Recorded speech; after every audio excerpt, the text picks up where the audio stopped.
Akhirnya, rahasia masa lalu dari roh 8 kaki, di mana sosok laki-laki yang dicurigai sebagai sosok roh 8 kaki sewaktu hidup 100 tahun yang lalu, kini mulai terungkap.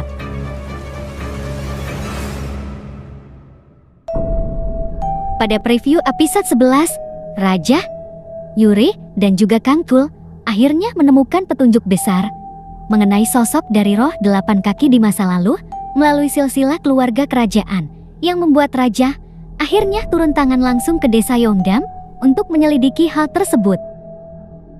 Di akhir episode 10 sebelumnya, Dukun Pongsan nampak dirasuki oleh roh 8 kaki dan menyatakan jika ia melihat Kang Chul di hari kelahirannya saat ia gagal untuk naik ke langit. Sepertinya, hari kelahiran yang ia maksud adalah hari di mana ia meninggal dan menjadi roh 8 kaki. Karena jika kita memperhatikan, terdapat seorang prajurit yang menyelamatkan seorang bayi, dan bayi tersebutlah yang nampak melihat Kang Chul naik ke atas langit, yang membuat Kang Chul akhirnya gagal dan jatuh ke tanah. Karena di dalam legenda, jika sang naga terlihat oleh manusia saat hendak naik ke langit, maka ia akan gagal dan jatuh kembali ke bumi.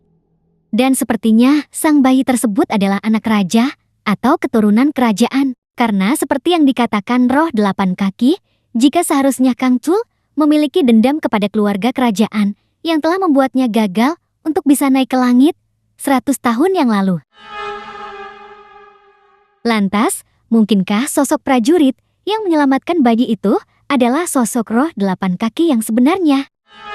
Jika kita membandingkan outfit yang digunakan, keduanya memang memiliki kesamaan dalam bentuk pakaian. Hal ini juga sesuai dengan pernyataan dari pengawal Kim, jika kemungkinan roh 8 kaki tersebut adalah seorang perwira militer melihat kemampuan pedang yang ia miliki. Dan sepertinya, roh 8 kaki tersebut meninggal karena dibakar, itulah mengapa ia kemudian terlahir sebagai roh api. Dan kemungkinan ia meninggal karena dijebak oleh raja terdahulu. Dan itulah mengapa ia akhirnya memiliki dendam terhadap semua keturunan kerajaan hingga saat ini. Dan kini satu-satunya cara adalah dengan mengetahui dendam apa yang telah dimiliki roh 8 kaki dan berusaha untuk bisa meredakan dendam tersebut. Lantas, mampukah Yuri dan juga Kang Chul dalam membantu sang raja dalam mengakhiri permasalahan ini? Jangan lupa like, komen, and subscribe ya!